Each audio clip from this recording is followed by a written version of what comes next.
Hey guys, my name is Laser and welcome back to another video. So today I'm going to be reacting to The Odd Ones Out Part 3. So I know I haven't been doing videos in a while because, one, it's been very busy for me with school and everything, and two, I just can't be bothered. But at least you've got a video today. So I'm going to be reacting to some more of these. Starting with tabletop games. Let's go. Oh, wait. Oh! Well, next time, don't steal my Monopoly! Ariana, give James your $200. You landed on his property. No! He's in jail! Okay, this is a bit loud. Money to a criminal? That's not how you... Mommy, why is brother screaming? Shut the f*** up, Sally. You don't get to talk after stealing my last railroad. I wish I was never born! Me too! You think I wanted this? Hi, what you all just witnessed is the... Okay, that is... Seriously, that's just crazy. Family game night. Family game night plays an important role in the household dynamic, as studies have shown that families who participate in activities together form closer bonds and stronger relationships with each other. So try setting aside some time to play board games with your family. And if they beat you, cut them out. Oh, wait. No. It says moo. Just why? Right here it says moo. So, anyone watching this? Right. Anyone watching this? Moo. Moo, moo. So, that was a bit awkward, but let's keep watching. So try setting aside some time to play board games with your family. And if they beat you, cut them out of your... Okay, have fun, you guys. I like board games. I guess any game that doesn't involve me getting up and moving around, I'm a huge fan of. Also, Same. since I'm bad at everything and don't like playing games against someone who's better than me, I really love the games that don't require any type of skill, like the game Chutes and Ladders, which I just learned today has another name called Snakes and Ladders. And Yeah, I'm gonna call it that that's what I play. I play Snakes and Ladders, not Chutes and Ladders. instead. I'd rather do snakes than chutes. In Snakes and Ladders, you have no free will. You're at the mercy of a single dice, and I love it. While I was looking up strategies for Snakes and Ladders, I quickly learned that this game was made for preschoolers, which is probably why it's so simple. Or how about the game Sorry, which is the most unapologetic game I've ever played. There's some strategy in that. What? Which is probably why it's so simple. Or how about the game Sorry, which is the most Wait, unapologetic can I game pause I've it right ever here? played. That is brutal. What? There's some strategy in that game, but most of the time you're just getting revenge on the players who wronged you. And the creators of Sorry knew this because the tagline of the game is Sorry, the game of Suri, sweet the revenge. game of sweet Which, if you revenge. think about it, is a pretty funny What? oxymoron. Why is there a shrimp there? A shrimp reading newspaper. Totally normal. Aha! Take this! Sorry.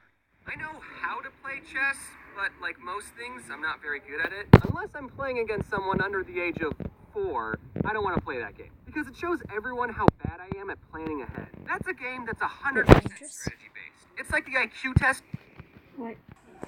Okay, I'm for games. Beating someone in chess will put you more ahead academically than anyone with a Harvard degree. And you'll get more B's. However, there is one exception, and that is, it's okay to lose at chess if you're playing against the computer, even if it's on easy mode. Computers are way better at planning ahead than anyone, because I don't know how, but a human made a computer that can beat the world's best chess player, but the creator of the computer can't beat the world's best chess player. So I guess that means Yeah. it's game over. We tried our best, but we've peaked. Whenever you beat a computer in Yeah. We are not as smart as computers. Computers are a lot better. chess, it was going easy on you. Imagine if we made a computer that could beat the world's best Snakes and Ladders player. I would pay money to see a Snakes and Ladders championship. And everyone watching knows that the person playing is just some Joe Schmo that acts like the world's best Snakes and Ladders player, but they're all still excited. And there's real snakes that you get to slide down. That would be amazing. Sign me up. While we're on the topic of chess, I want to tell you about this cool sport I discovered called chess boxing. This is an actual competitive sport where two players play chess for 3 minutes, then box each other for 3 minutes. And they keep switching between chess and boxing until someone either gets a checkmate, they run out of time playing chess, or they KO the other player. Okay, that's a different type of style game. Chess boxing. This sport because it combines two polar opposite games, and it's something that anyone can play. Brains over brawn? Try saying that after I sucker punch you in the... Oh, that was a good move. I'm gonna punch you so hard in the balls for that. I know I just said I was bad at chess, but if there's any YouTubers who want to challenge me to a chess boxing match, I will gladly take you to the ring, and we can charge people $12 just to watch. And we can end it in a draw, you know. So that way, you won't look bad in front of your fans. So Battleship, that's another board game, and it also got a big Hollywood movie based off of it. I haven't seen it, but I hope there's a scene where the captain of the ship goes, "Men, fire at D6?" And then there's an explosion in the distance, and then Rihanna, who is actually in that movie, says, "Sir, the alien sent a message. It says, miss." And the captain goes, "Someone write that down so we don't forget." And then there would be an explosion at the back of their ship, and alarms start going off, and everyone on board starts freaking out except for the captain. And he goes, "Rihanna, send the aliens a message. Tell them..." Also, ask them if they think the situation would make a good board game. And if that scene is not in the movie, I hate it. Did anyone else collect a bunch of Pokemon cards but never knew how to play the game? I don't think I met a single person who actually knew how to play the card game, which was weird because in my school, the card game was just as popular as the video games. Kids would always show off their collection of cards and binders, and everyone always wanted the highly coveted shiny Charizard card. You know which one I'm talking about. You know which one I'm talking about. You know which one I'm talking about. Unlike Yu-Gi-Oh!, which had dedicated episodes explaining why these 5 pieces of cardboard were expensive, the shiny Charizard was rare, not because it was good in the game, but because everyone agreed that it looked cool. But then when you ask someone, "Hey, do you want to play a game?" they would say, "Okay, I summon my Charizard in attack mode." Does anyone even know how to play the Pokemon card game? I bet none of these guys even know what they're doing. How'd this guy win? He didn't even call Uno. It can't be too hard on the Pokemon cards, because the card game I like is probably way more complicated than Pokemon. I don't know for sure because, like I said, I don't know how to play the Pokemon card game. My favorite card game is Neopets. I'm just kidding. That was a joke. Kind of.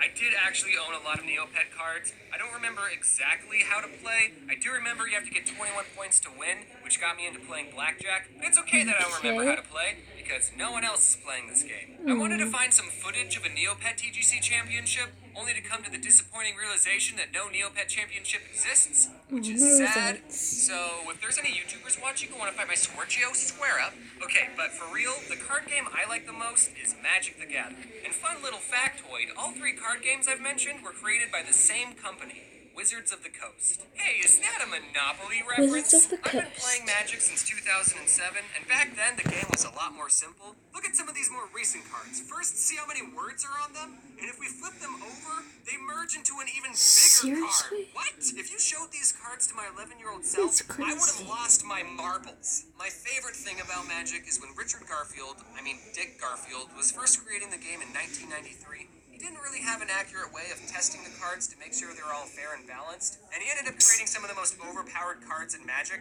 and players today refer to these cards as the Power 9, because there were 9 really good ones, which is why every single one of them is banned. Now, don't get me wrong, the Power 9 are good cards, but none of them are like, you win the game good. Take this one for example, Ancestral Recall. All it says is, draw 3 cards, or force opponent to draw 3 cards. Which is stupid that they added that last part. Why would you ever give your opponent 3 more cards to beat you with? Now, I know what you're thinking.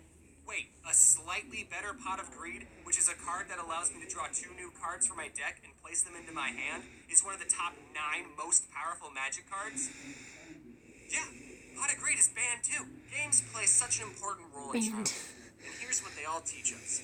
In Magic, if you're really good at what you do, no one will invite you to their... By the way, I love this drawing style. Like, this must have taken ages to draw all this. Monopoly, white-collar crime is okay. Battleship, just guess and check. Snakes and ladders, if you see a ladder, climb it immediately. no one cares about mutants. Now, if you excuse me, I have to show this prison guard my coupon I have that lets me get out of jail anytime I like.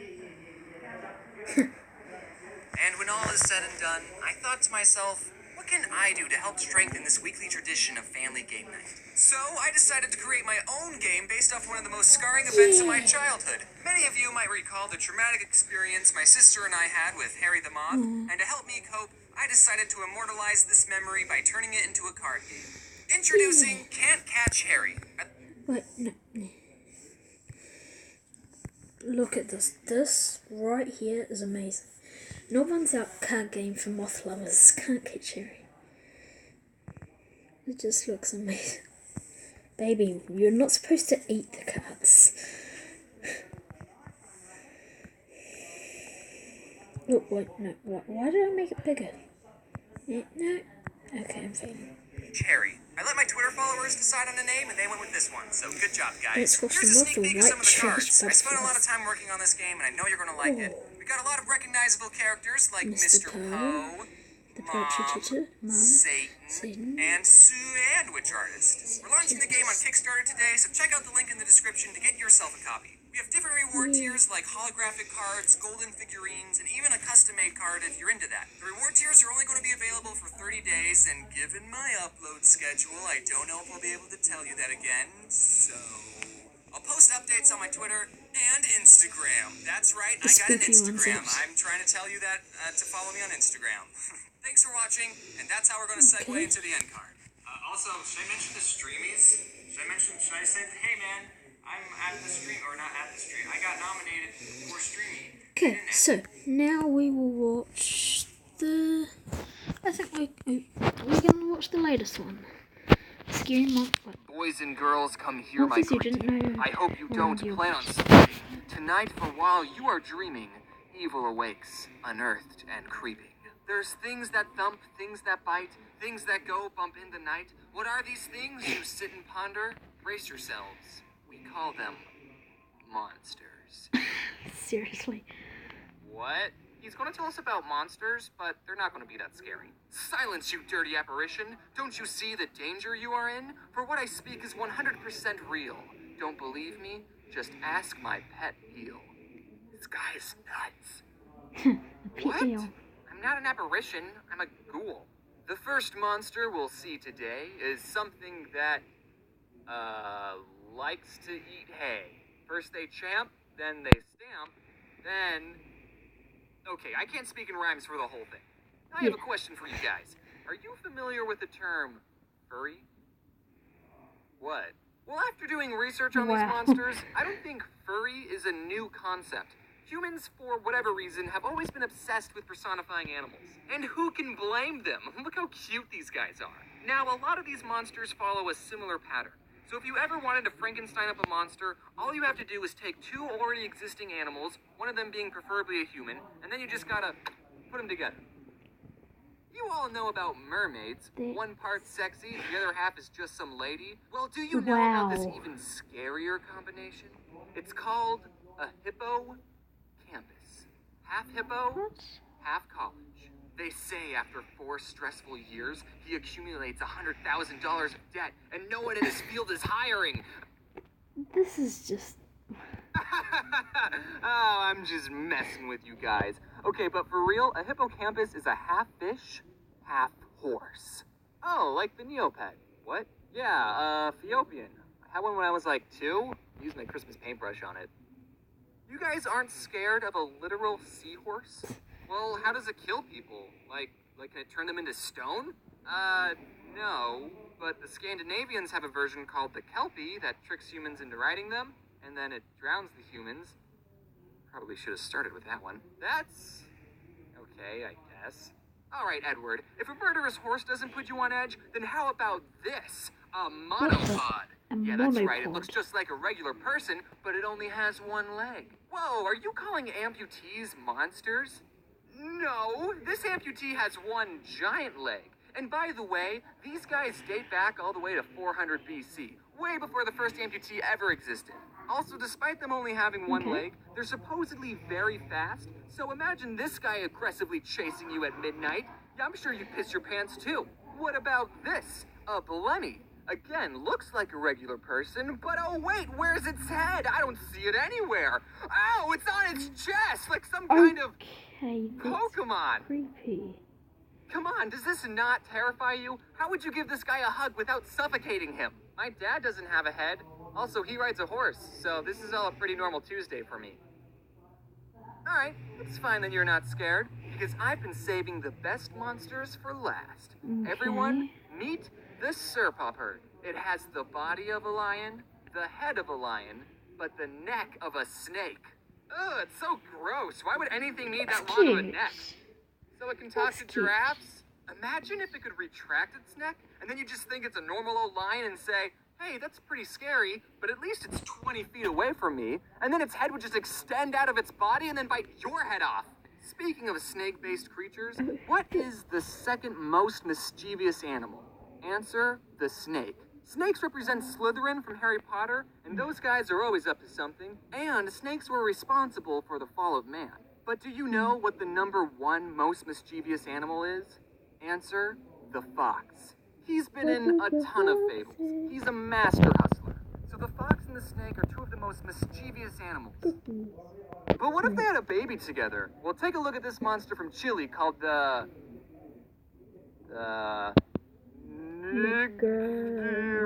I can't say it.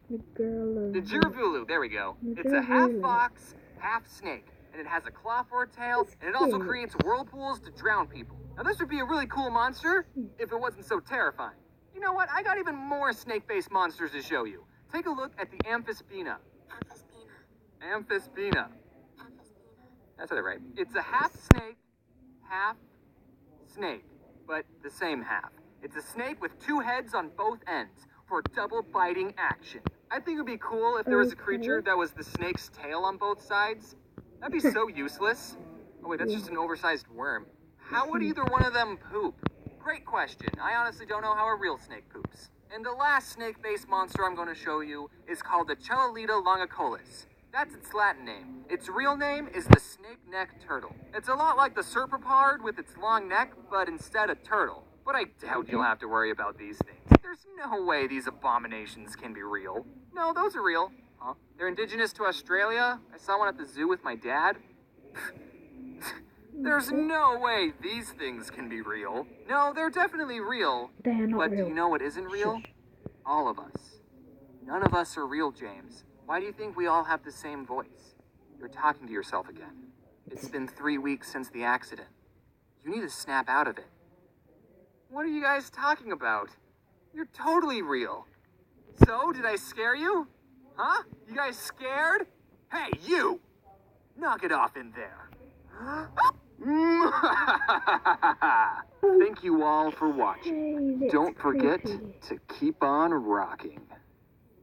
That's all I got. Those are all the rhymes I got. But seriously, guys, thank you all for watching. I hope you all have a spooky and safe Halloween. Were there any scary monsters that I missed? Tell me about it in the comment box down below. If you haven't yet, be sure to check out my Kickstarter for Can't Catch Harry. It's ending in this many days. I don't know when this video is going to come out, so act fast. Huge thanks to all the people who worked on this video. I wouldn't have been able to get it out before Halloween if it wasn't for them. Thanks again for watching. May your Halloween candy be sweet and heartfelt. And no matter what you do, wear your seatbelt. Yeah, wear your seatbelt. Dab. Okay. So, last one I'm going to be watching, I don't really want to watch a really long one. Probably... Okay, I'll be back soon when I found out. Okay, I couldn't really find a short one that I wanted to watch, so I'm just going to be watching Starting Conversations. It's 7 minutes and 17 seconds. What? Just go away, Ed. No. Okay. No, I've watched it before, yeah. I'm gonna go out on a limb here and say that you, yes, you watching this right now, are an introvert. How do I know this? Because you're watching YouTube videos instead of being outside. What are you doing on the computer? Go outside, so beautiful! Don't worry, I'm an introvert too. I got an email from an 8-year-old once. He said he liked my videos. It was one of the worst emails I ever got. So I'm just going to briefly explain what introvert means to all the 8-year-olds watching this. James's Clubhouse. Wow. Hey, kids! Are you ready to learn? An introvert is a person who doesn't really like to play with other kids. This doesn't make them sad that they're lonely. They just would rather play by themselves. Think of it this way. Has your friend ever asked you to play with them, but you didn't really want to, so you asked your mom to make up a reason for you not to go? If so, then you're probably an introvert. Or you just need better friends. Me and my mom had a code word, so if a friend was on the phone who wanted to hang out, I would say... Okay. Let me ask my mom. And when I asked her if I said the code Wait, word, what?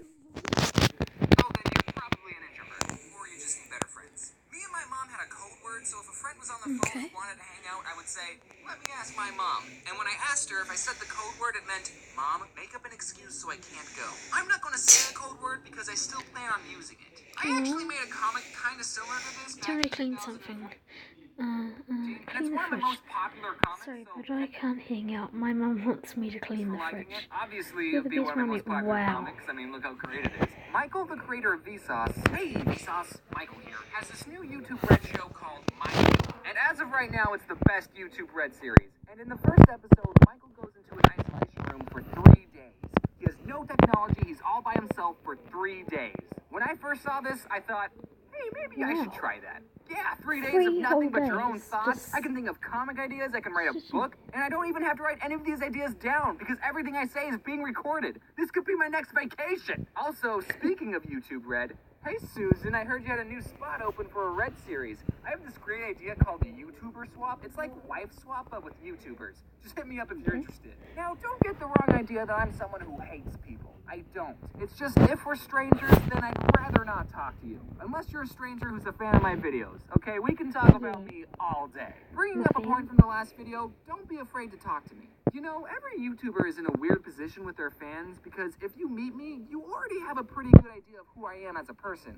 For instance, you know how long I wet the bed.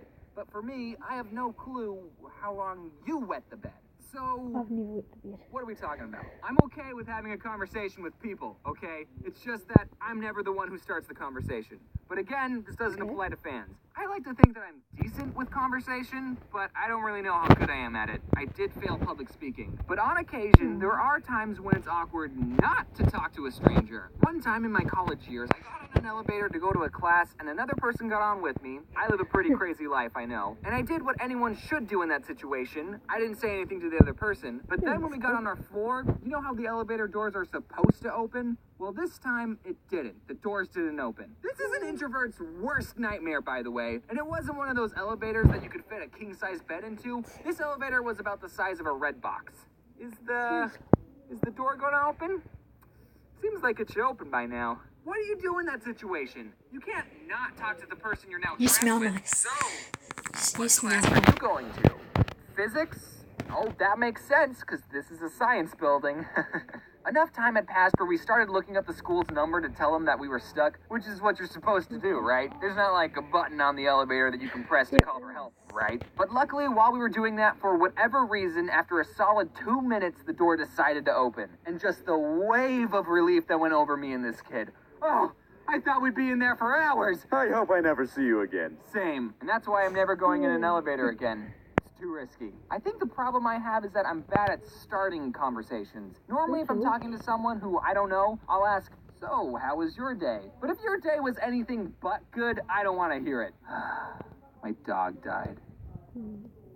Yeah, they do that. Why is starting a conversation so hard? I only know like 3 good conversation starters. The first one is, how was your day? And if that doesn't work, I start talking about all this crazy weather we're having. And in Arizona, there's really only one weather. Hot. Although it did rain like 2 weeks ago. And lastly, if I have nothing else to ask, I hit them with a really hard question.